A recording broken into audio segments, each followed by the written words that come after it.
Hello, welcome to the channel Why Stories. Enjoy watching. Paul was finishing preparations for the most important celebration in his life, his wedding. He fastened cufflinks with tiny diamonds, adjusted the golden pin on his tie. The 30-year-old lawyer, Paulo Chegavadze, looked impeccable. With his dark eyes and black hair, he was a handsome man with well-defined facial features and a rugged chin. The illustrious princely surname was inherited from his Georgian father, George, who left his young wife Dolores and their child shortly after his son's birth. The parents of the Prince of Soviet times considered themselves a prestigious match, and from the very beginning, they opposed George's choice. However, despite his immense love for his mother and respect for his father, the son stood his ground and, without parental blessing, went his own way. When Paulo came into the world, Dolores couldn't dedicate as much attention to the proud Georgian boy as she had before. Goga, also known as Georgie, or George Vaktangovich, initially became sad, then bored, and eventually asked for leave to his hometown with an incredibly unusual name, Mtsvainkansky. He went to visit his mom and dad but never returned. Instead of Goga, Dolores received a copy of the divorce certificate in the mail, along with a package. In it, the young mother found a bag of walnuts, mandarins, a gold necklace with malachites and diamonds, and equally rare earrings with a ring. The set looked exquisite. There was also a letter from her former mother-in-law. In it, Tamrico asked for forgiveness from her daughter-in-law while justifying her cruelty toward her son and grandson with life circumstances. She confessed that George's divorce was forced, and the initiator of the process was his own mother. It turned out that in Georgia, her mother had already found a suitable family for him in terms of status and financial position. Although discussing princely lineage in the early 90s was at least absurd. The Chegavadze family considered themselves true descendants of Georgian rulers. Tamrico wrote that George had greatly impressed the daughter of a wealthy neighbor. She became infatuated with the young man and demanded this gift of a husband from her father. In return, the in-laws bought the young couple a huge mansion in Kutaisi and deposited a simply staggering amount into their account. Live and enjoy. For the next 17 years, the Chegavadze princes dutifully sent money to Dolores, a very decent sum. She initially wanted to refuse, but then reasoned that Georgian financial support from her in-laws would help raise her son, provide him with a good education, pay for clubs and sports sections. Dolores had a strong character. Her father was a military doctor, a lieutenant in the medical service, Matteo Rubio. From childhood, he taught Dolores discipline and the ability to withstand any difficulties that life may throw. Neither George nor his family were seen again. But as life showed, this didn't mean they wouldn't interfere in her only son's life. She hid the jewelry for Paulo's future wife and his children. The son turned 25, and he fell in love seriously for the first time. To say that Mari was beautiful is an understatement. Her snow-white hair, elegantly styled, sky-blue eyes, perfect facial features, and the figure of a graceful statuette could drive anyone crazy. And being half Georgian, no doubt about it. Young Chegavadze once came with friends to a small private gallery hosting a joint exhibition of young artists. 3 works struck him with their depth and unique presentation. Looking at the authorship, the young man read, Mariana Velasco. Sergey, do you know who this is? He nudged his yawning friend, clearly distant from paintings and artists. Ah, what? Ah, is that Mari? Not very well. Julia is friends with her, so what? Decided to buy a couple of masterpieces from a young talent? Yes. Introduce me to her. Call Julia. Where is she wandering? There, where lobsters and champagne with brandy are. Where else could Florence roam at a social event? I'll call her now. 10 minutes later, an ethereal creation stood before Paulo, emitting a light that seemed to radiate on a physical level to Mariana. The girl smiled, and the semi-prince Paulo Chegavadze Montero lost his bearings. They quickly found common ground. And it turned out that the young people had common interests with a high percentage, as the official message put it. Mariana, or Mari, as Paulo affectionately called her, Both loved historical films, folk music, fish in any form, cheese, and dry red wine, ice skating, and simply living and breathing to the fullest. Mariana lived alone. She was raised by her aunt, as her parents died when Mari was 14. Her maternal aunt was a cheerful, active, and very human woman, so there was no shortage of suitors for Sylvia Vargas, even in her 50s. Sylvia didn't particularly stand out in terms of beauty, even in her youth, but her plump lips, lush, black hair down to her waist, and incredible charisma gave her such charm that could outshine any beauty. And Sylvie also adored and knew how to cook better than any chef. For years, she collected various recipes and cooked incredible delicacies from them. As it's known, the way to a man's heart is through his stomach. One of her admirers was particularly persistent, wealthy, and had a good sense of humor. He could send Sylvie a bouquet of magnificent expensive roses in a huge iron bucket or arrange a real concert under her balcony at night, inviting folk musicians. Initially, neighbors tried to express their feelings about such barbarism through the grand and mighty swear words, but the musicians played so well that the concert eventually became a household event. Thus, the valuable prize in the form of Sylvia fell to David Esteban Guerrero, and he took his wife to the USA, where he had long established business and a big house. The aunt left the excellent 3-room apartment in the city center solely to her niece, but she hadn't managed to transfer the ownership to Mariana. Just 2 months later, they moved in together and filed an application with the registry office. They lived in Mariana's apartment. Firstly, she invited Paulo herself. It was more convenient for her that way. One of the rooms was turned into a studio by the artist. Secondly, Paulo didn't want to inconvenience his mother, and Mari wouldn't have gone to the 2-bedroom flat in an old building with him and his mom. The apartment left by the aunt had high ceilings, decent square meters, and, besides, the building was located almost next to the theater, which was also important to Mariana. Paulo was practically flying, feeling like the happiest person in the world. Dolores took a liking to the girl right away, and she fully accepted her son's choice. When Paulo and Maris came for their blessing, she crossed them with an icon, then opened a chest and took out ancient jewelry that she had kept all these years. Here, Mariana, this is for you. This is a family relic of the Chegavadze princes. And soon you will become a princess too, you will join the family. Smiling, she handed the future bride a box with a necklace and a ring with earrings. The girl cautiously took the present in her hands, and her breath caught.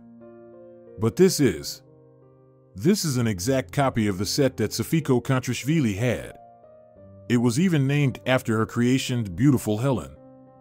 Sunshine, who is that? Surprised Dolores asked. My short-term mother-in-law was named Tamrico, not Sophia. Sonora Rubio, she's a Georgian artist. True, she's not as famous as, for example, Nico Safronov, mainly because she lived at the end of the previous century. Exactly the same set is depicted in one of her portraits. Helen of Troy is portrayed in it. Yes, that one. And she's wearing this exact set. Sofiko had no relatives. At least, that's what the newspapers wrote. Shortly before her death, she died in the 40s right after the war. Kontrashvili donated the set to the Georgian National Museum, which is located in Tbilisi. But a month later, the jewelry mysteriously disappeared, and there were no signs of a break-in.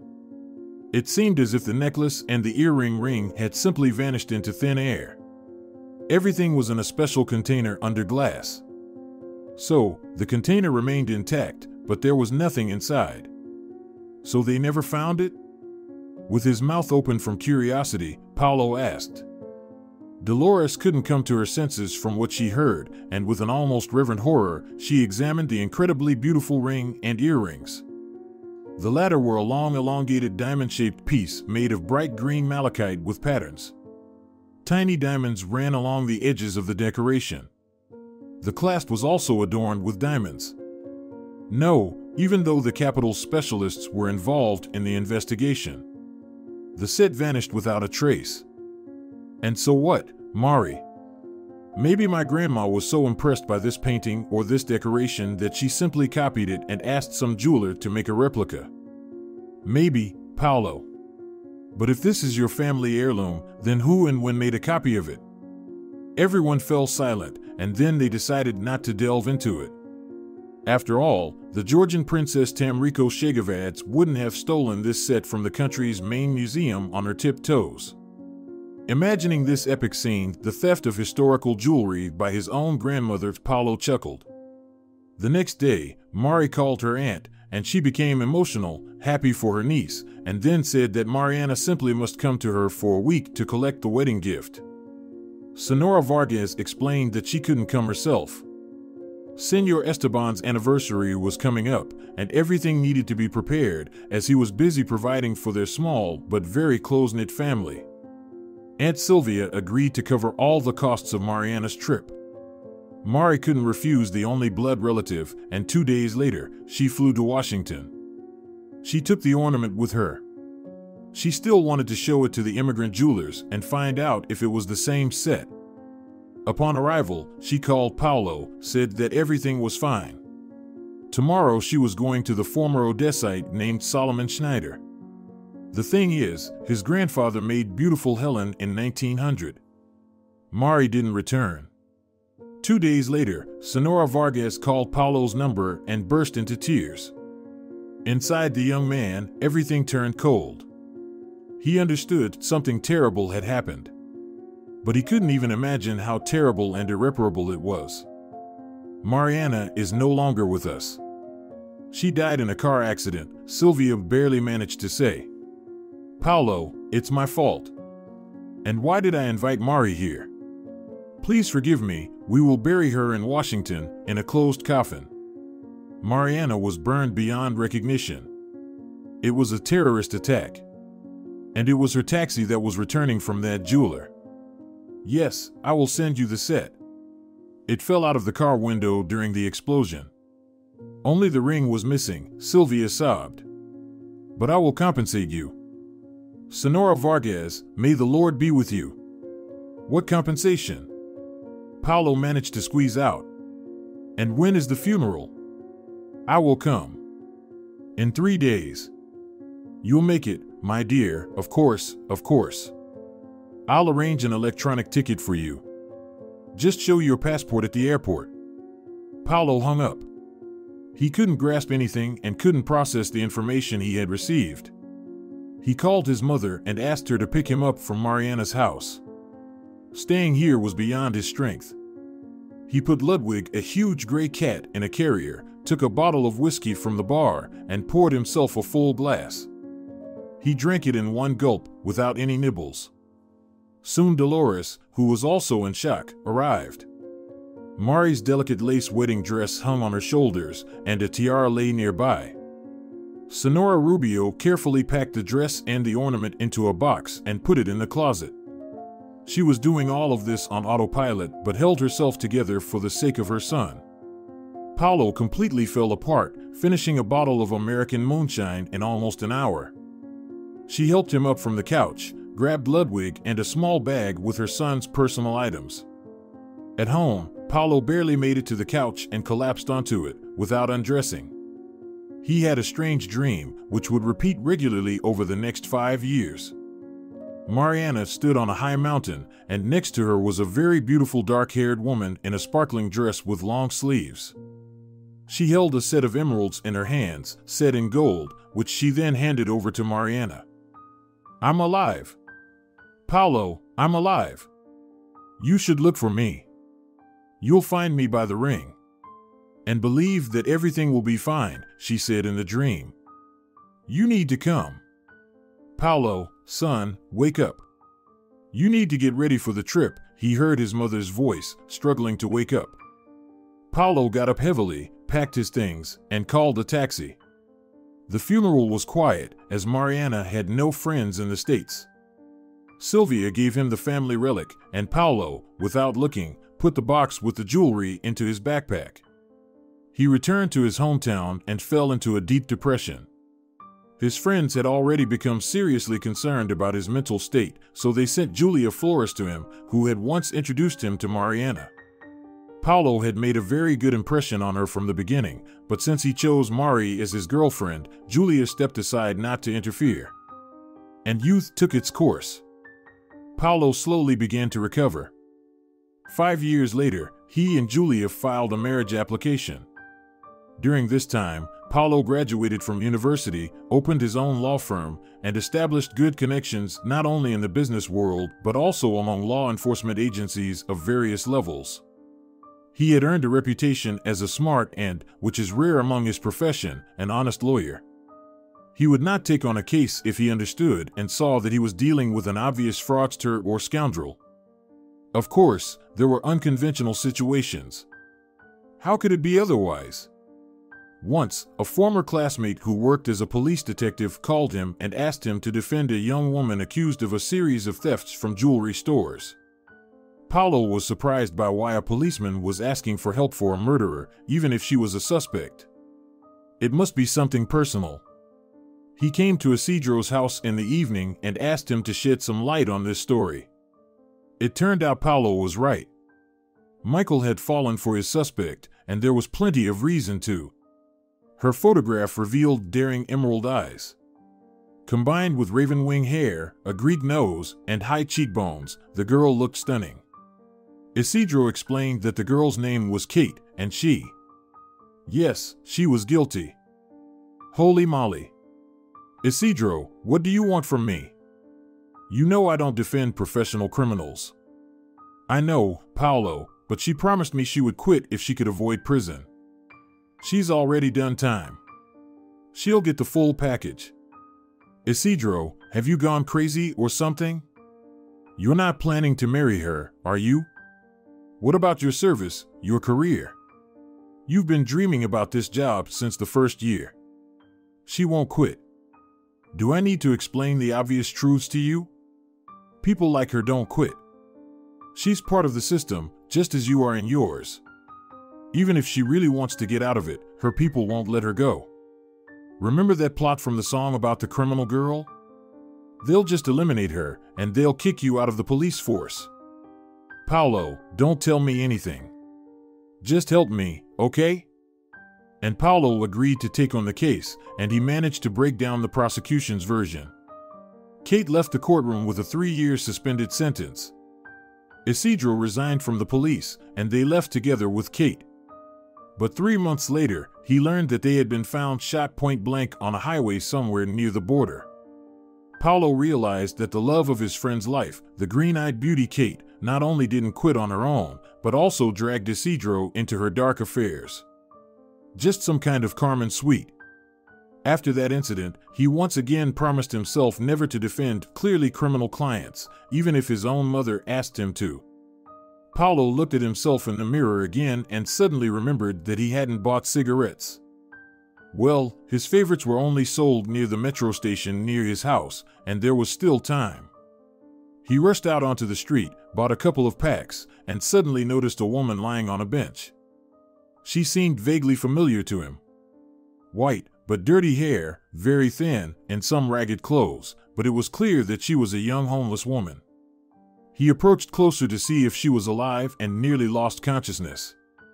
Mariana was lying on the bench, or an exact copy of her, which was itself an impossibility. He tried to wake the girl up, but she showed hardly any signs of life, so Paulo called an ambulance. He waited for the medics and asked which hospital they would take a patient without documents to. He gave the name and surname of Mariana, deciding that he would sort it out later. He made it to the marriage registry. He didn't tell Julia anything for now. The celebration went off smoothly, only Julia looked at her husband strangely a couple of times and even asked, "Paulo, everything okay?"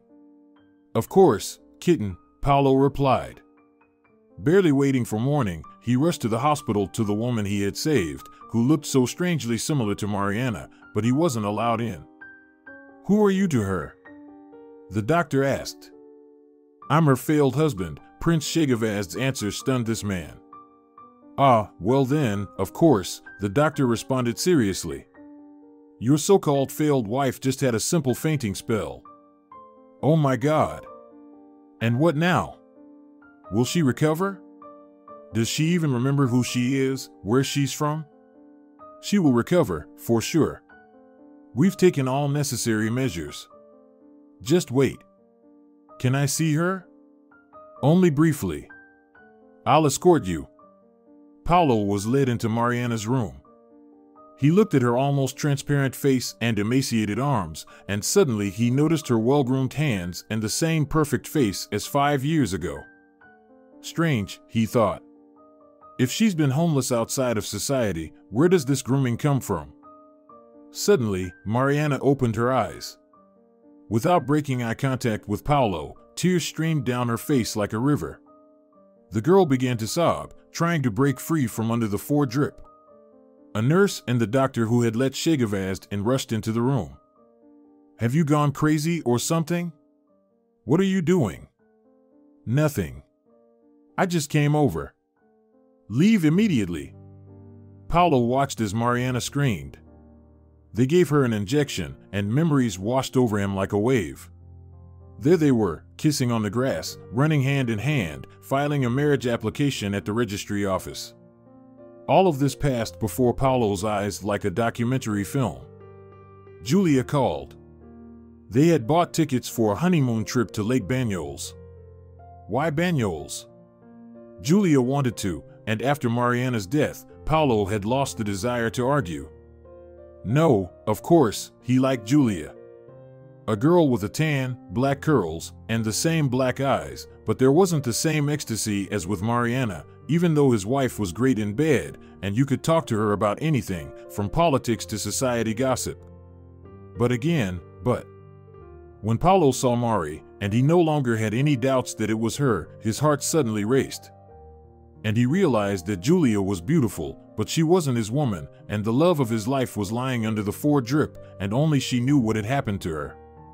But not going to the registry office with Julia would be sheer callousness. For 5 years, she had pulled him out of depression, fed him, watered him, supported him, saved his nerves. But the horror was that he didn't love Julia Flores. He respected her, was grateful, wanted her as a woman, but he didn't love her. At least, that's what he was thinking right now. The realization that Paulo had made a mistake came right after he found Mariana. But what to do with this realization, Chegavadze didn't know. He decided to tell his wife everything. Julia listened, her eyes wide, and her mouth open. Are you sure it's Mariana? You buried her yourself. I'm sure. And the coffin was buried closed, if you remember. She's been appearing in my dreams for the past 5 years, saying she's alive. I think something unusual happened, and Mari didn't die, she got into trouble. We'll have to wait until she fully recovers. And now what? Are you going to divorce me? Juliet unexpectedly asked, lowering her head. Paulo felt ashamed of his selfishness. He didn't even try to hide his genuine interest in the resurrected Mariana. But he had become so accustomed to Julia's role over the years, seeing her as both a mother and a caregiver, someone who bore witness to all his sufferings, that he didn't think of her at that moment as a woman. Come on, Julia. We've been together for so many years. We're husband and wife. He embraced his friend and patted her head. Don't cry. We just need to help Mariana. She has no one here, and her aunt has no idea she's alive. Once she recovers, we'll have to inform Sylvia. He said this only to calm his innocent wife. He said it and understood that the beginning of their official family life could now be considered its finale. But not now, not right after the wedding. It's just impossible. Julia stopped sobbing and buried her face in her husband's chest. You had such a look in your eyes, I was so scared. I thought that was it. Paulo left his phone number with the attending doctor, and 3 days later, the hospital called him. The doctor said that Mariana had regained consciousness and asked him to come. Paulo dropped everything and rushed to the hospital without telling Julia. Mariana was sitting on the bed, smiling sadly. Hello. Hello. Mari, it really is you. It's me, Paulo. Don't rush me. I'll tell you everything, but gradually. Mariana gathered her thoughts and courage. I'm not an artist, Paulo. Well, I do draw, of course, but I'm not an artist.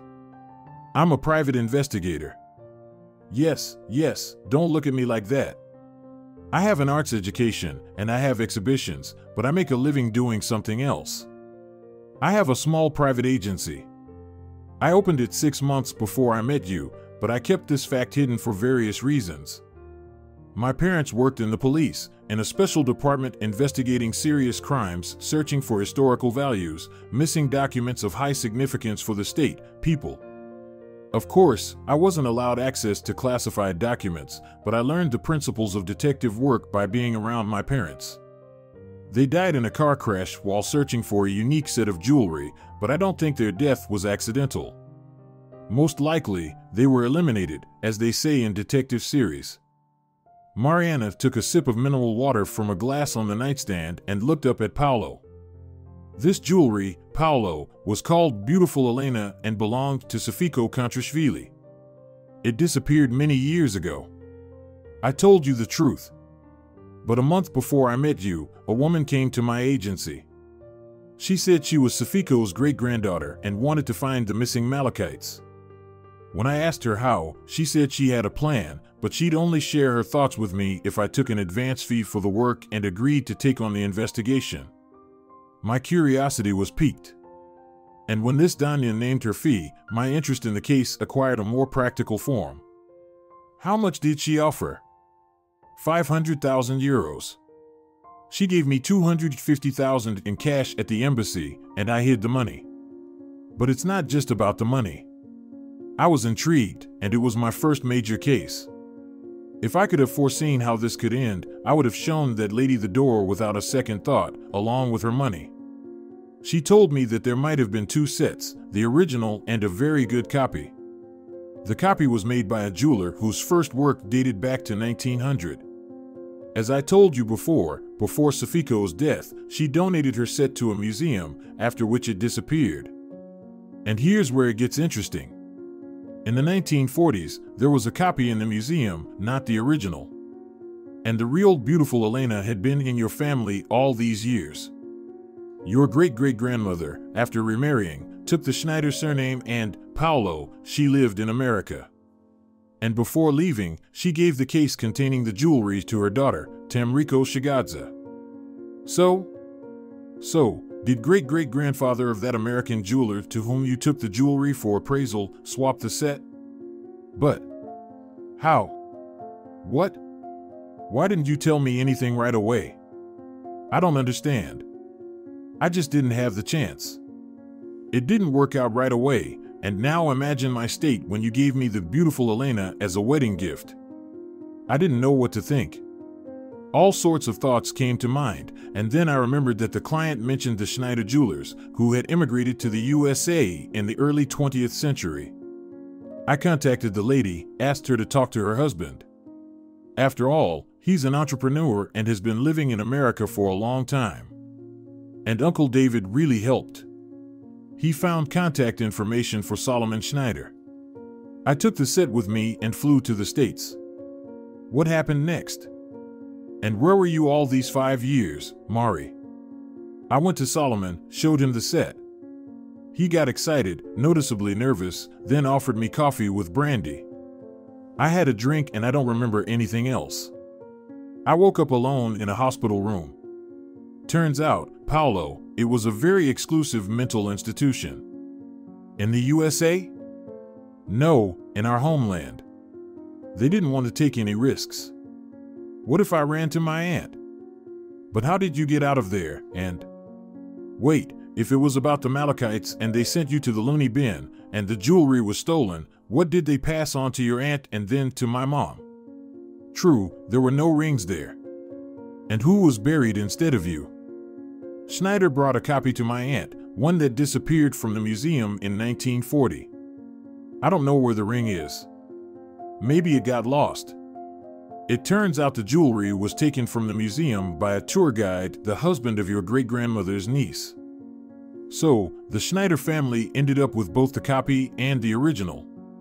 The latter she gave to Tamrico, your grandmother. And she took the copy with her to America. A little later, her husband asked what happened to another set, and she confessed that she gave it to her daughter, who stayed in our homeland. There was an uproar. But returning the set that remained in Soviet Georgia was no longer possible. They weren't exactly mobsters, just regular swindlers. Of course, all the male members of the Schneider family knew this story, and that's when my aunt's husband, Senor Esteban, found him. He brought a photo of the set and asked if he could appraise the jewelry and provide a description.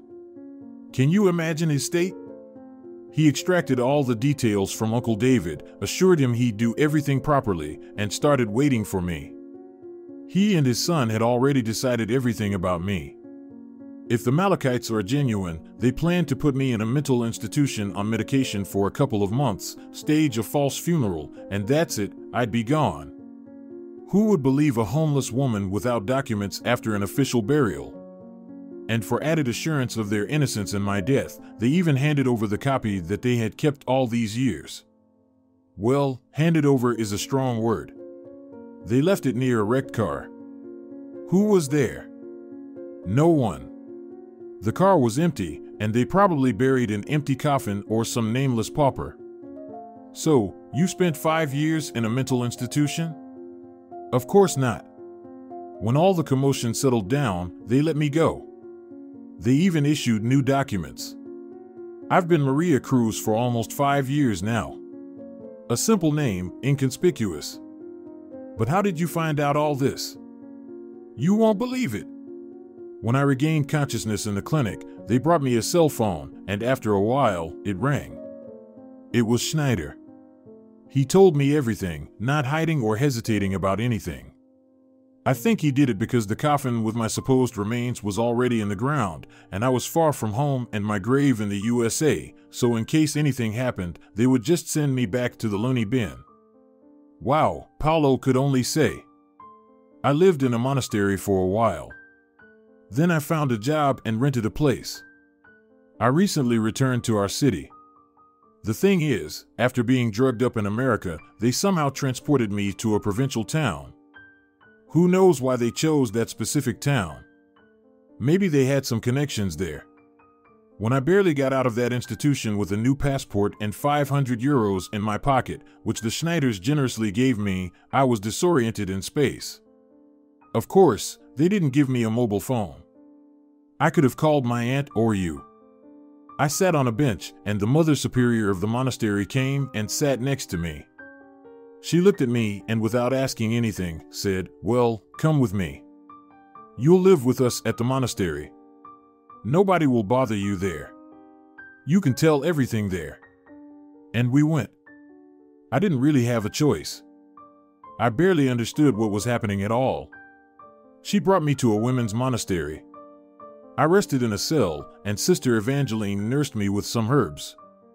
Finally, I started to think clearly, remembered everything that happened to me. And I also remembered that I had been buried.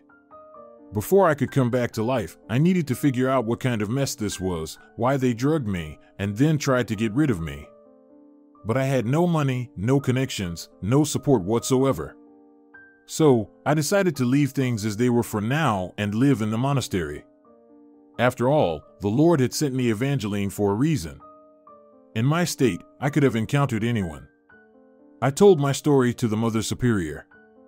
"You really can't reveal yourself right now. Live here.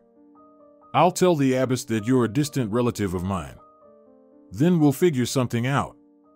Mariana eventually fully regained her strength and asked Sister Evangeline if they had paints, paper, or even pencils.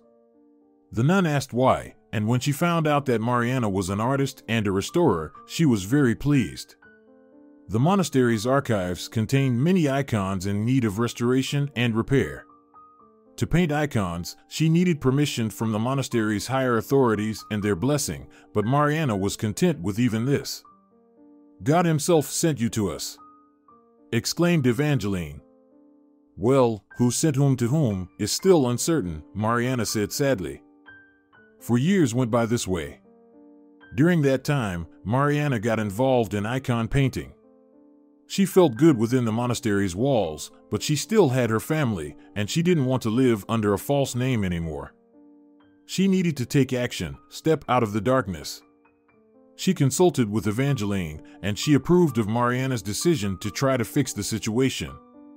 Evangeline gave Mariana some money for the journey and for the initial period. Mariana bought a train ticket and left. In the same train compartment with her was a woman with a small child, and it didn't even cross Mariana's mind to suspect her of anything sinister. The woman spent the whole journey telling Mariana about escaping from her tyrant of a husband. He drank, beat her, never let her go anywhere.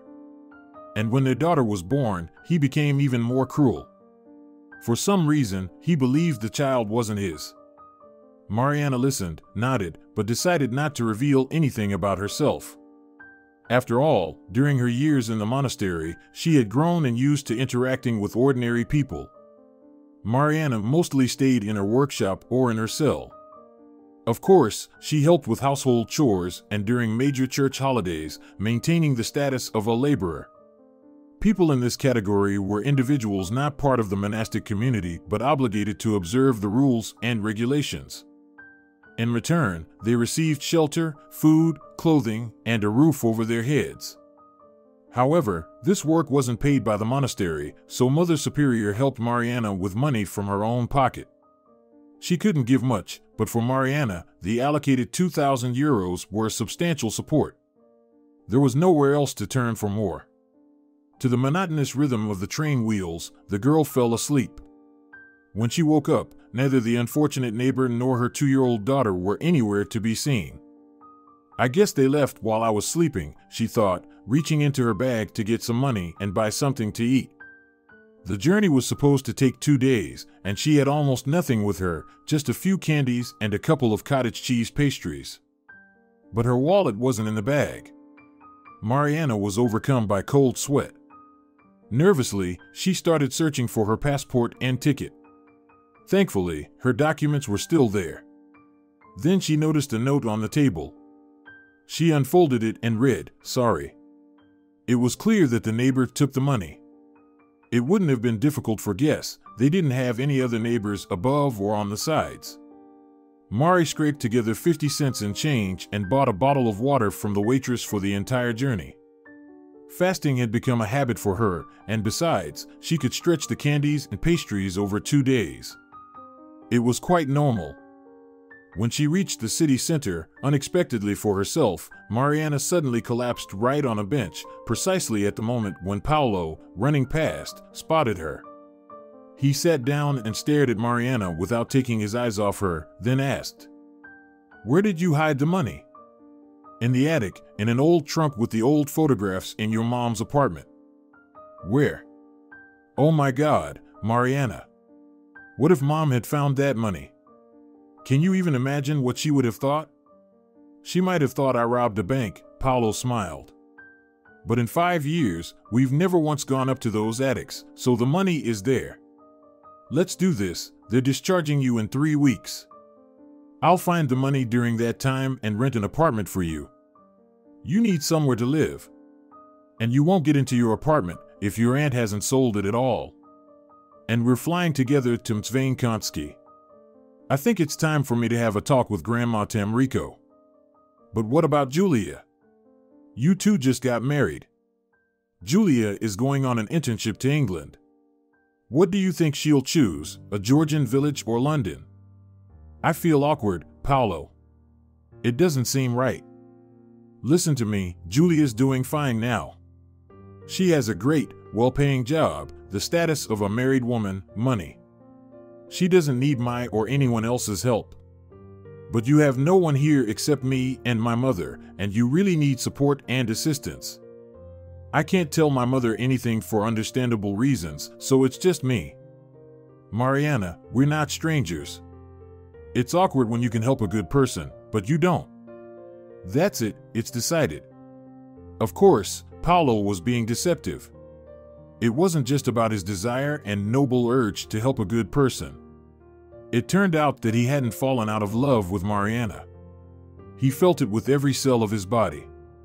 The pain had subsided, the emotional wounds had healed, but he remembered Mari. She often visited him in his dreams. Yes, they hadn't known each other well. They probably hadn't really gotten to know each other, but Mariana was his woman, unique and irreplaceable for a lifetime, like Helen of Troy for Paris. Julia was more like a friend. He enjoyed being with her in bed, but his feelings didn't blind him, and the sensation of flight didn't pursue Paulo with her like it did with Mariana. When Dolores went to work the next day, Paulo climbed up to the attic. The small brown suitcase sat forlornly in the corner, covered in dust. Paulo reached up and pulled down the luggage from the attic ladder, getting covered in dust in the process. He wiped the suitcase with a damp cloth and opened it. On top were black and white photos that captured his parents, young and happy, some people Paulo had never seen before. He lifted the photos and found several bundles of 5,000 banknotes secured with a rubber band. Quickly, Paulo collected all the bundles and put them into a specially prepared box. Then he dialed the number of a real estate agency where his college mate worked as a lawyer and asked him to find something decent, a 2-room apartment with a large kitchen but not in the city center. Preferably in an expensive residential area of the city, free from close neighbors or rowdy foreigners, troublemakers, overly cheerful neighbors, and sudden water outages. Oops! Did you get yourself a mistress? Well done, you handsome guy. You just got married, after all. Although you've been living with Julia for a while now. There's probably a certain weariness from each other, right? Cut the nonsense. A client approached me with this request. He has some relatives visiting, but his wife doesn't want to see any paupers on her precious squares, as she put it, let alone entertain them. Paupers? But where did the money for elite housing come from then? Well, the client isn't poor. He has money. He's the one calling the shots. All right then, I'll find something. Bring your lady with you, said the friend with a chuckle. Idiot, Paulo thought irritably and went home, not forgetting to discreetly put the suitcase back on the attic without the secret. He locked the door carefully and left. His half-naked wife was rushing around the house, packing her 5th suitcase. Julia, for heaven's sake, where are you going with all that? You can buy things in London. They have seasonal sales all the time. It's cheaper than in our capital, by the way. Many people from the capital purposely fly there to buy brand name items. Paulo, I'm going for half a year. I took autumn clothes and jackets. It's cold in England, by the way. And there are fogs there too. And no one will see you through that natural curtain with your fur coat. And in the fog, they'll mistake you for some Canterbury ghost or Jack the Ripper. Why Jack the Ripper? Am I that scary looking? Julia, in her underwear with fashionable multicolored rollers in her hair and one fluffy slipper, looked so endearing that Paulo couldn't resist and grabbed his wife, lifting her up and twirling her around the room. I misspoke. Not Jack, but July the Ripper, because you're like possessed, ripping through all the stores. They packed their things, loaded them into the car, and headed to the airport where 2 more colleagues, who were lucky enough to be included, were already waiting for Julia. The girls chatted away, and Julia, after quickly kissing her husband on the nose, scampered off. She could easily switch from one thing to another, especially when it came to unpleasant or problematic situations. Julia had quickly pushed the thought of the possible loss of her husband due to the resurrection of his first fiancée out of her mind. Interestingly, she hadn't even once asked Paulo to take her to Mariana or shown the slightest interest in her fate. Paulo immediately went to the agency, paid for the apartment for 3 months, and received the keys. Mariana's new home was indeed in a decent part of the city. 2 decent rooms furnished with high-quality furniture and a large wall-mounted TV. The luxurious bathroom had a jacuzzi. Paulo understood that Mariana had probably grown accustomed to such luxury, and yet he knew she had never really welcomed these bourgeois joys, as she called them. Mari had a refined taste. She was more drawn to the aesthetic aspects of life, but Paulo wanted to delight her. Afterward, he went shopping, buying clothes and everything she needed, including groceries. He remembered Mariana's size perfectly. Over these years, the girl had not gained weight but had become even slimmer. It made sense the monastic life wasn't conducive to rich meals, although they knew how to cook there. Paulo had once been to a monastery for work on Easter. A novice was accused of stealing church utensils, but the young man clearly wasn't involved, and he was simply framed. They invited him to the table, and the variety of dishes overwhelmed Paulo's eyes. Everything was delicious. After moving everything to Mariana's new home, Paulo went to the hospital to pick her up. He helped her into the car, and they set off on their journey. Mariana stared out of the window, amazed at how much the city had changed in just 5 years. Many streets were hardly recognizable. New little shops, pharmacies, and bars had appeared. Soon they arrived at the right address. Paulo escorted Mariana to the apartment, opened the door. "Here we are. Make yourself at home." Mariana kicked off her shoes, walked into the room, and saw clothes hanging on hangers, bags with various items that would make life more comfortable and cozy. "Is all of this for me?" "Of course."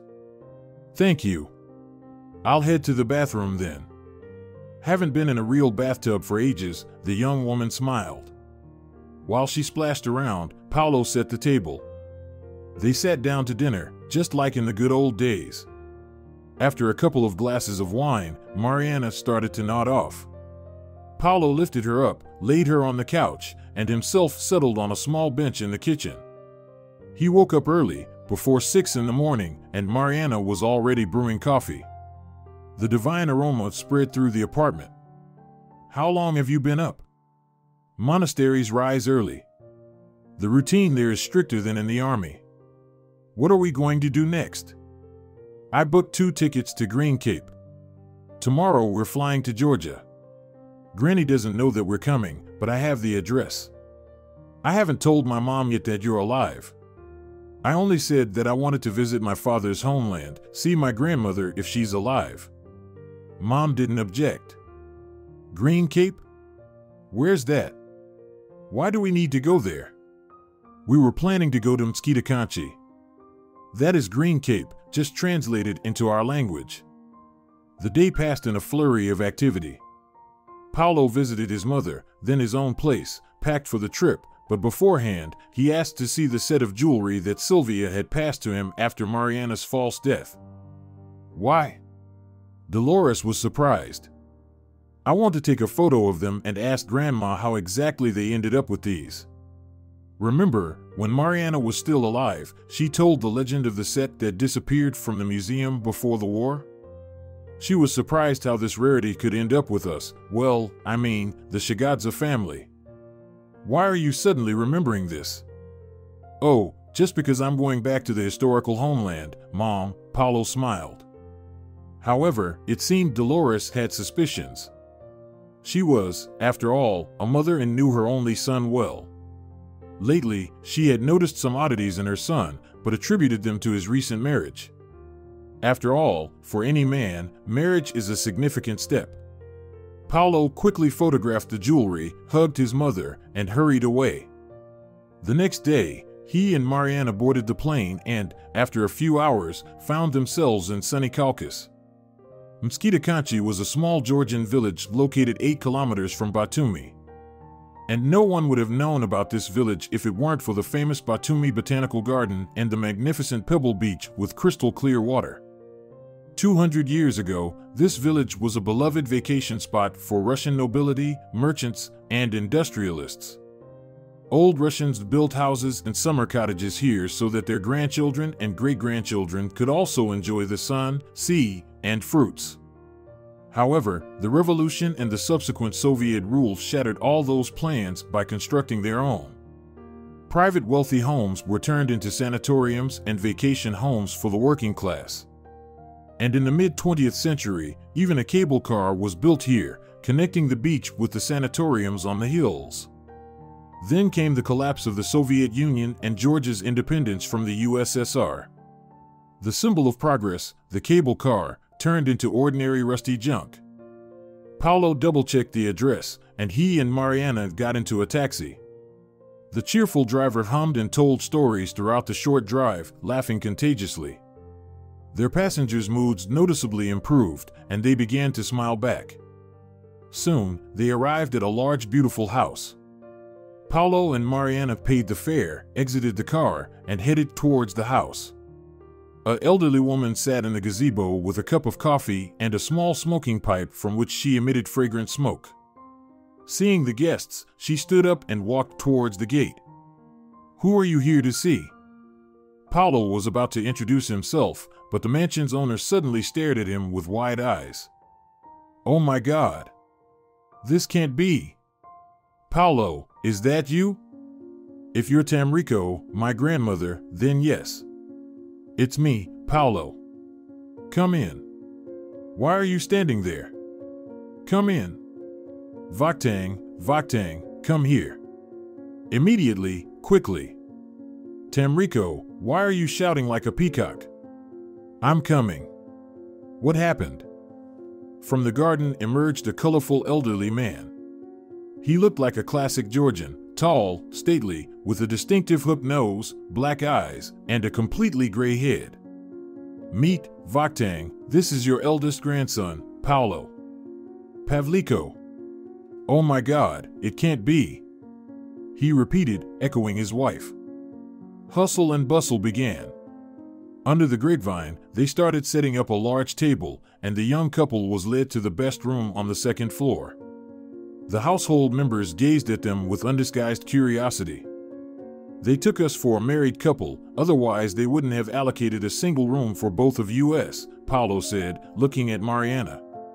"We won't have to reveal all the details, so we'll have to sleep on one bed, sorry Mari." "No problem. I've been sleeping on even harder surfaces for the past 4 years, but I still managed to fall asleep quite quickly, so I think I'll conk out on this mattress right away." 2 hours later, they were invited to the table. There was everything imaginable. Raw and smoked ham, lots of greens and vegetables, large pitchers of wine. Flatbreads were baking in the tandoor, and fragrant kebabs were grilling on the barbecue. At the table, Paulo and Mariana were surprised to see around 20 people. "These are your relatives, Pavliko, and our best friends," his grandmother explained. "Hello. My name is Paulo, and this is Mariana." And so it began. The wine flowed like a river, one toast following another. This Georgian feast is called supra.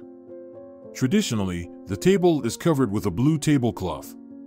This is an ancient tradition that originated in Georgia in the 18th century and must not be broken. The blue color was chosen for a rather mundane reason. At that time, indigo dye was in use and freely available among few, and linen was common. The celebration is led by a Lurdzi Super, usually a specially invited toastmaster. But here, this role was taken by Paulo's grandfather, Vaktang. By the way, during large Georgian feasts, only white wine is served, as it doesn't raise blood pressure and can be consumed in larger quantities. The first toast is always for God and peace, then for Georgia, and the third for ancestors. When the Lord was distributing land to the nations, the Georgians, as usual, were sitting at a table feasting. Paulo Chegavadze began. After reveling to their heart's content, they finally came for their share, but all the parcels of land had already been distributed. So they turned to God and said, "How is this possible, Almighty? When everyone was in line for land, we were toasting to your health." The Lord was so touched that he gave us Georgians a small, but the best piece of land with tall mountains, swift rivers, and the purest air. And that was Caucasus. How can we not raise a toast for such a gift? The feast ended well past midnight, after all the songs were sung and the most interesting stories were told. Paulo carried the quite tipsy Mariana to their shared room, helped her take off her shoes, and laid her down in bed. He settled next to her. Soon, they fell asleep without realizing it. Georgian wine and the clean mountain air had worked their magic. In the morning, they were greeted by the aroma of coffee, unlike any they had ever smelled in the city. Looking out the window, Paulo saw that Tamrico was brewing his jazz, placed in hot sand. "Come out, my dear." Seeing her grandson's head sticking out of the window, Tamrico called out. Paulo and Mariana freshened up in the modern bathroom and went downstairs. On the table, there was a pitcher of wine and a pitcher of ayran, a traditional yogurt-based drink. Freshly baked khachapuri, cheese, and fruits lay nearby. "Let's nurse ourselves. Do you have a headache?" the hostess asked. "No, surprisingly not," Paulo said in amazement. "You truly are Chegavadze." Suddenly, he heard his grandfather's satisfied voice behind him. "I've never had a hangover either, and I could drink 4 pitchers like that in one evening." "Vaktang, you might have been able to drink 4 pitchers like that, but it only happened twice in your life, and both times I had to call emergency." Paulo and Mariana, the latter sipping the ayran in huge gulps, nearly burst into laughter, but held themselves back, remembering the fiery Georgian temperament and the sensitivity of the male representatives of this wonderful nationality. "Ah, what are you saying, woman? It wasn't a real emergency. Archil and Armin came to me with a 5th pitcher of wine in it, which we just didn't manage to finish before sunrise. We had to work in the morning. I am still a writer, after all." At this point, both guests and hosts couldn't hold back, and they all burst into laughter together. After the laughter subsided, Tamrico turned to her grandson. "Now tell us, what brought you to our land? Do you want to see your father?" "Unfortunately, that's impossible. George has long emigrated to America. We communicate through video calls, but he hasn't visited us once in the 20 years since he left." Despite her age, Tamrico didn't have a single gray hair. Her eyes were bright and insightful, clearly indicating that she possessed a brilliant intellect as well. She looked at the young man, so reminiscent of her George, whom she hadn't seen for 2 decades.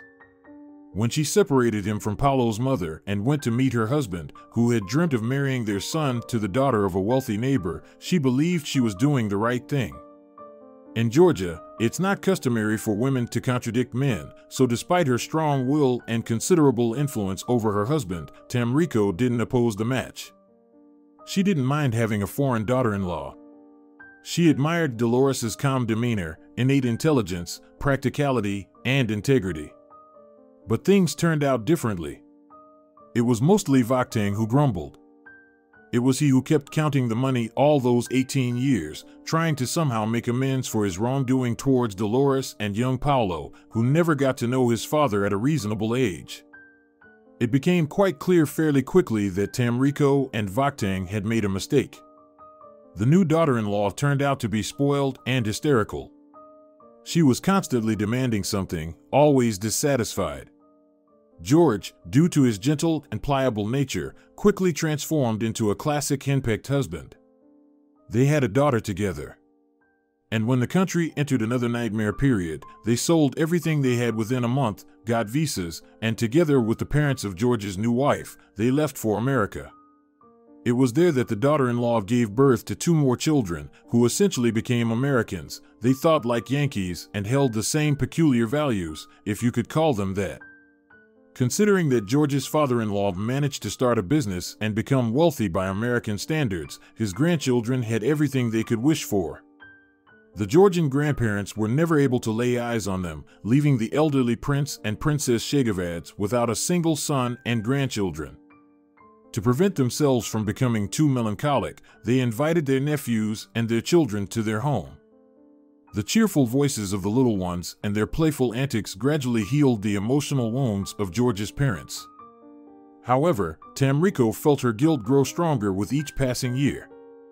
So when she saw Paulo at her doorstep, she thanked God for the opportunity to repent before him and somehow help him. "Tamrico, there's quite a story," mustering his courage, Paulo began to tell. The use of her name instead of Babwa, which is what grandmothers are called in Georgia, or even a simple granny, pained her heart, but she understood that she couldn't be Babwa yet. Right now, she was just Tamrico, and thank God, not Danya. "Well, it's quite a story," Paulo repeated, and with a sudden surge of determination, he laid out everything that had happened to him and Mariana over the past 5 years. Grandmother listened to him without interrupting, smoking a lot. "This is my fault, albeit unintentional." Placing her pipe on the table, Tamrico began. "This story, Mariana, actually started in 1900, but there's more you don't know. Solomon Schneider made not just one, but 2 copies of the jewelry set. Externally, the sets were indistinguishable. The difference was only in the rings because the second one, which later came into our possession, had a secret. Well, I'll tell you about that a bit later. Back then, in Soviet Russia, there was a gang operating in St. Petersburg that robbed jewelry stores. They used a very primitive method. A beautiful young lady would enter the shop, choose rings or earrings, try them on, and then run off. The owners behind the counter usually didn't have great reaction times, and the swindler, having run around the corner, would quickly put on a peasant's outfit that her accomplices were waiting with. These city folks, as they were called, even had special pockets where they would hide their stolen goods. In 1910, Polish artists, the Poniatowski's troupe, arrived in Petersburg. In general, at that time, there was an exhibition of rare diamonds in Petersburg, among which was a large Parisian pink diamond. They managed to steal it. I don't remember the details of how it happened. A manhunt began, and the thieves were being pursued. Meanwhile, Solomon was hanging around Petersburg, looking for an interesting jewelry story to resell. He caught the attention of the Kowskis, as they called themselves in Polish, which amused the criminal community, as it had certain associations with a part of women's attire. But the jokes ended as soon as they learned about the exploits of the robbers. For them, there was only one criminal authority, Madame Kowskaya, and no one else. The robbers feared no one and nothing. In short, they asked Solomon to buy the diamond. It was beautiful and expensive, but not worth $1 billion. Besides, the criminals were running out of time. Schneider bought it. But how to get it out? The police were not stupid at that time, and after a theft, they first checked all jewelers, and Solomon was known within their circles. He had the second copy with him. He took it in case a successful exchange or sale opportunity came up. He disassembled the ring, in which there was a small compartment. Tamrico lit her pipe and took a sip of coffee with cognac. And? Paulo and Mari asked in one breath. I think you've guessed that Schneider put the Parisian diamond in the ring and smuggled it from St. Petersburg to Georgia. Later, when my mother married him, she took the copy with the Parisian diamond. Apparently, Solomon planned to take it to the USA, which is why he left it untouched for a while. And that's why he had such a strong reaction when he found out that my mother had given these jewels to me. But where did you learn all this? Accidentally. You see, being a person greedy and utterly shameless, Solomon Schneider was also very sentimental in his youth. Dreamed of being a writer. A who? A writer. So he kept diaries, describing his affairs with women, cleverly conducted deals, and just all sorts of nonsense. With age, he abandoned this pursuit and forgot to take the diaries with him when he left the country, and I found them and sent them to your mother. Yes, but when Mariana supposedly died, the ring disappeared. It didn't disappear, suddenly Mariana said quietly. What do you mean? Paulo asked, already tired of being surprised over the last few days. I left it at your house. The necklace and earrings were in the same box, a big velvet one. And the ring, I hid it in your room, in your childhood hiding spot. Remember, you showed it to me? Under the floor. Oh, what a surprise, babe. So, is it still at our home, Grandma? A copy. The one with the ring that hides the Parisian pink diamond. The next day, Paulo and Mariana started packing to go home. Paulo approached Tamrico, who outwardly didn't show that her heart was breaking. Babwa, come with us for a visit. And take Grandpa with you too. Hugging Tamrico, Paulo said, Mom will be happy, honestly. So many years have passed. And you've helped us all these years. The coffee pot in the woman's hands trembled, and for the first time in many years, she let tears flow. She sat at the table, covering her face with her hands, and silently cried as tears streamed down her face. I'll go, grandson. Of course, I'll go.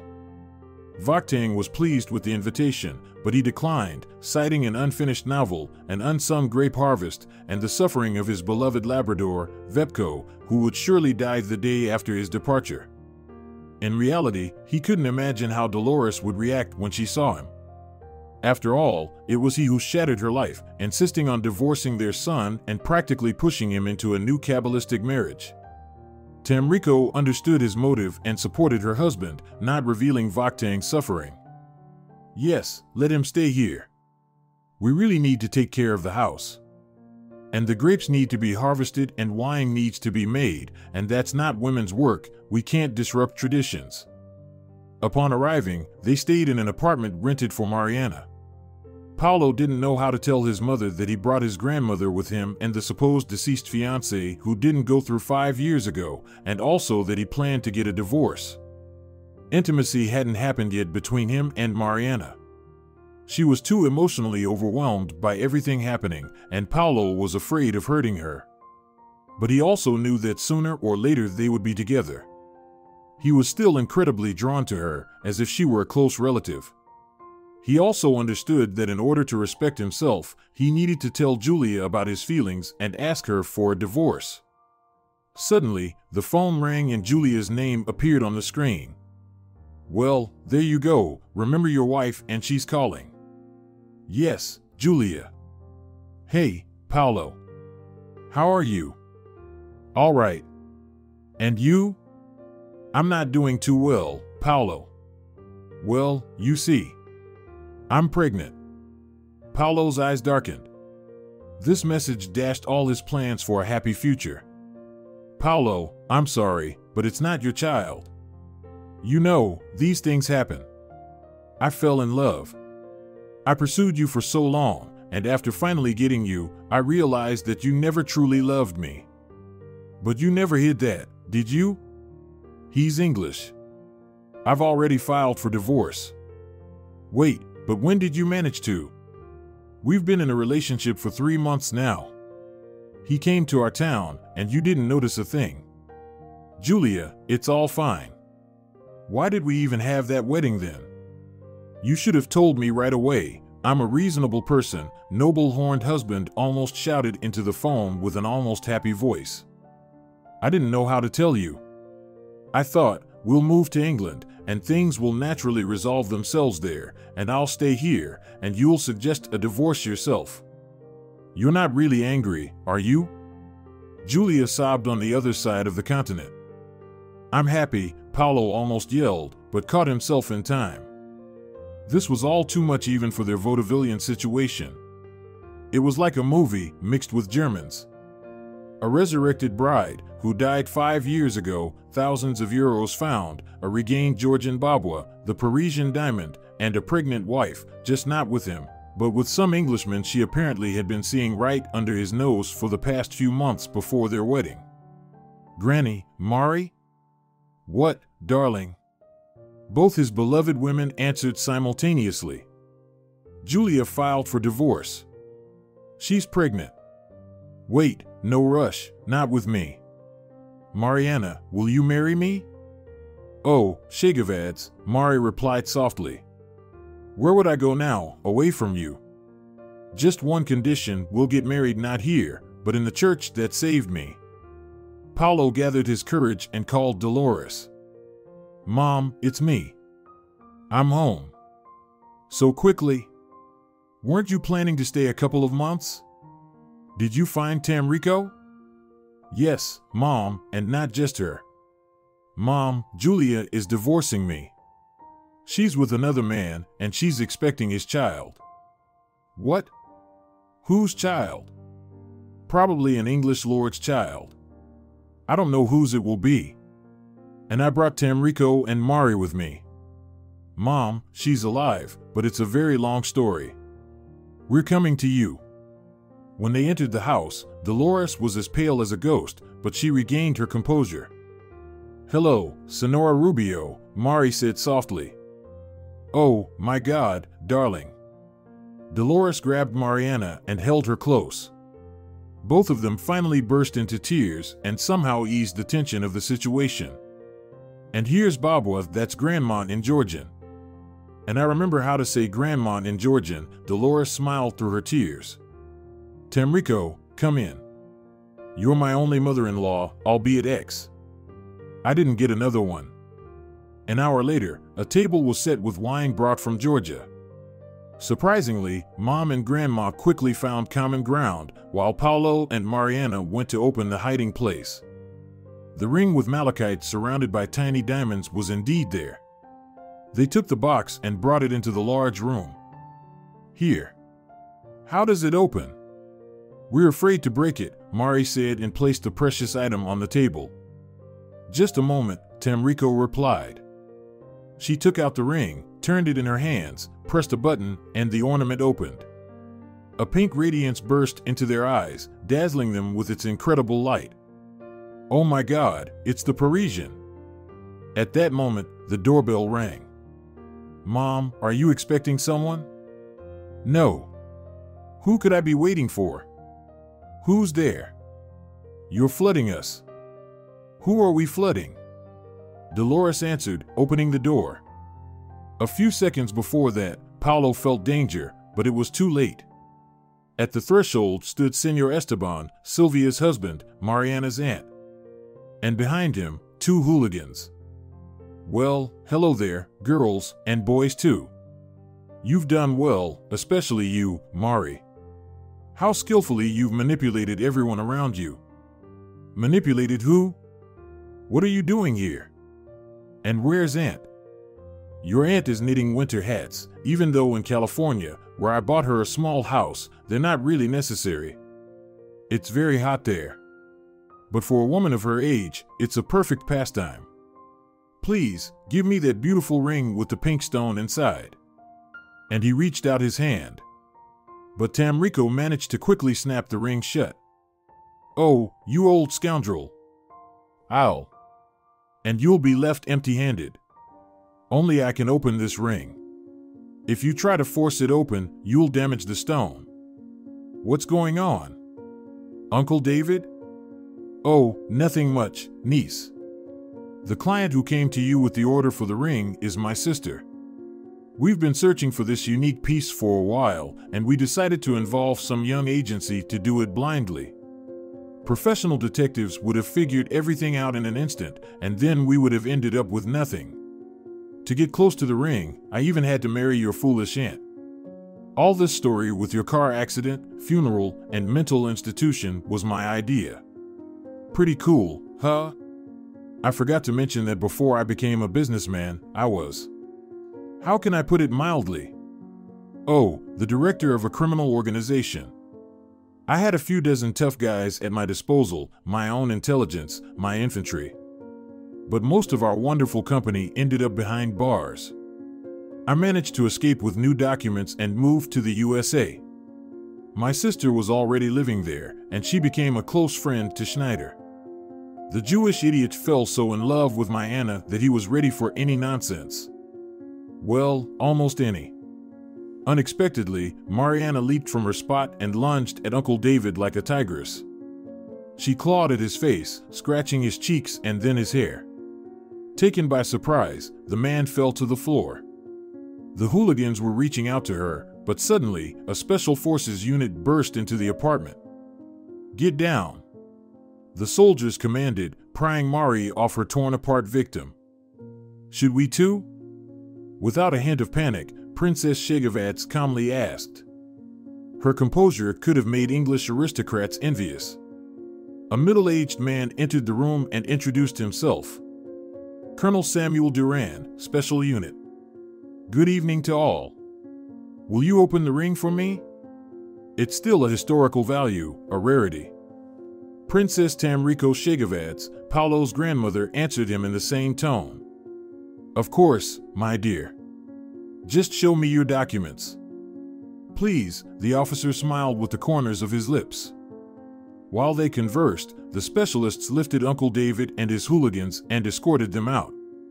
Tamrico once again discreetly snapped the latch, and Parisian dazzled everyone present.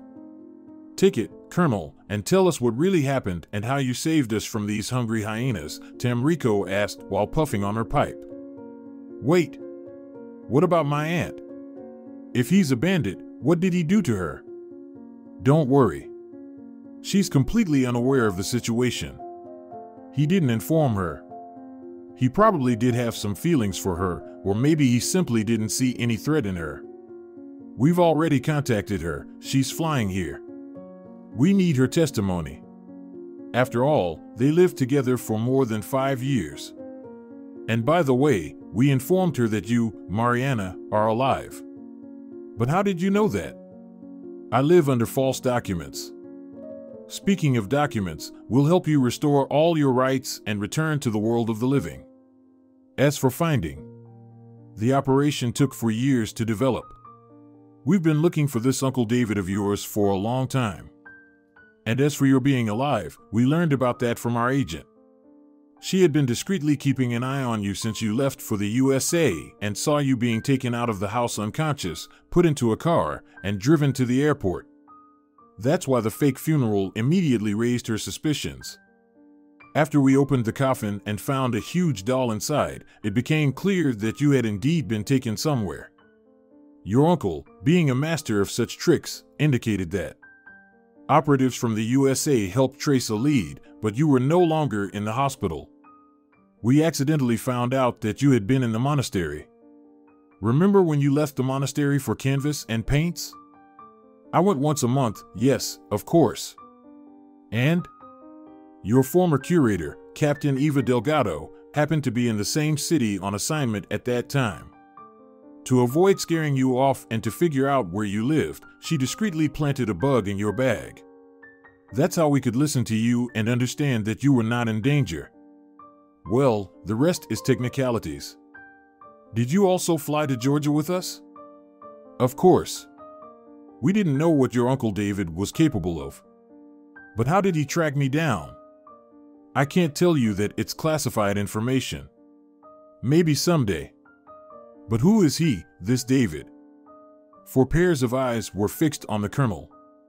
Despite the fact that the clock showed it was already 2 in the morning, he decided that these people had the right to know the truth right now. His name is Alex Ticker, nicknamed Tick. He really was the leader of a criminal group in the 90s. He excelled in theatrically staged crimes and personal theatrics. When he fled abroad, he took a stash with him on which he built his business. And such things are not forgiven even after many years. As we say, there's no statute of limitations for crime. He was found in America and presented with a bill, and somehow he learned about the Paris stone. He offered the gem with the condition that his transgression would be forgiven and the entire debt to the Brotherhood would be written off. So the ring was vital for Tick's survival. Tick, criminals. Oh my God, muttered Paulo and downed a glass of brandy. Tamrico looked at him and did the same.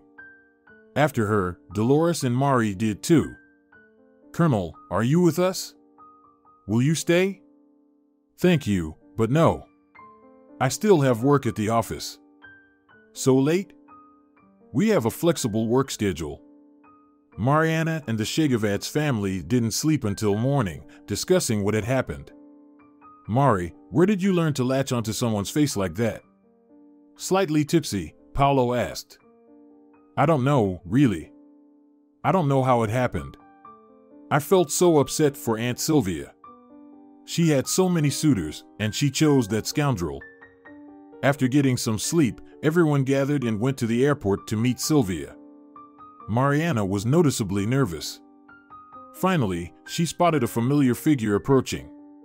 Only the woman's head was shaking from side to side, and Mariana realized she was sobbing uncontrollably. She hadn't seen Mariana yet. The girl didn't wait for her to get closer. She rushed toward her. Auntie Sylvie. Sonora Vargas raised her head upon hearing the familiar voice, dropped her bag from her hands, and rushed toward Mariana. My girl, dear Lord. You really are alive. When they called me, I thought it was some cruel joke or that they'd start extorting money. Let's go home. I haven't sold your apartment. Your paintings, your things, they're all there. I couldn't. At this point, she saw Paulo, Dolores, and Tamrico. Paulo had driven them to the old apartment, then retrieved their belongings from the rented one, handed over the keys, and returned home. He understood that Mariana and Sylvia needed to talk and recover from all of this somehow. Then came the investigation, endless interrogations. Sylvia gave her testimony. She didn't go to court. Julia sent the divorce papers, and Mariana and Paulo submitted their application to the registry office again. But they decided to celebrate their wedding in Green Cape according to all Georgian traditions. There, thank goodness, there was no metro, and all the secrets had already been revealed. They arrived in Svankonsky. They were already husband and wife. They decided to have the wedding ceremony in a small local church. Sister Evangeline, of course, Sylvia, Dolores, and Colonel Duran agreed to accompany them. Senor Duran had been coming over to Dolores Vargas' place frequently after that incident. They were peers, from the same era of poets and physicists. They found each other interesting. Their interests initially revolved around theaters and exhibitions, but then they smoothly transitioned to personal matters. By age, Duran had long since become a retiree, especially since in his line of work, people retire earlier than civilians. But he didn't have a family. His wife had died young, leaving him with a daughter, and he never remarried. Irene, his daughter, had grown up a long time ago, and a late second love had come to the stern solitary wolf. Paulo was incredibly happy for his mom. When they arrived, Tamrico greeted them with her ever-present pipe in hand and vaktang. He approached Dolores and, looking straight into her eyes, said, "Forgive me, daughter. Everyone makes mistakes. I forgave you a long time ago, Senor Chegavadze. Let's go and marry off our children." The village celebrated for 5 days at the wedding. No one had married so grandly here in a long time, as true princes had become a rarity in the village. But the youth, like Tamrico and Vaktang's son, had scattered, and the grandchildren were born in the city, celebrating their events like city folks. Sylvia had a very hard time dealing with the breakup with Uncle David and his deception. Thus, she sat at the wedding, unusually sad and lost in thought. "I've never seen such May roses in my life," she heard someone say by her ear and turned around. Standing next to her was a man who looked like a real Gidget in traditional attire, even though he was white-haired. Gaziri, the special pouches for cartridges on his chest, were shining with real silver. His choker was adorned with the family crest, a leopard holding a fox in its teeth against a blue background, along with the motto "Courage will defeat cunning" in Georgian. Despite his age, the man looked very impressive. In his hands, he held a glass of red wine. At the wedding, they were not only drinking white wine. Such a celebration was considered one of the most important holidays. Sylvia was rendered speechless by the magnificence of the Gidget who had appeared. "Allow me to introduce myself, Zviat Chegavadze, a prince." Sylvia, a ballerina from the Grand Theater, the bride's aunt, unexpectedly replied to herself. "Really? I was wondering where I've seen you." "Well, if I'm a rose, then probably in the garden," Sylvia chuckled. An hour later, they were all laughing, drinking wine, and dancing. By the way, the newlyweds were also dressed in traditional costumes, and they looked great in them. During this time, Mari had regained a healthy complexion and her skin softness. She looked incredible. "Come with me," Tamrico said to the newlyweds. She led them into a small room in the house where they had never been before. Icons were hanging on the walls, a Bible lay there. She picked it up. "I bless you, my children. Live in harmony." Then she took out a small box, opened it. Inside were 2 silver rings with red rubies, a man's and a woman's. "These are for you. This is also a Chegavadze family heirloom. And it's not a secret, but a genuine one.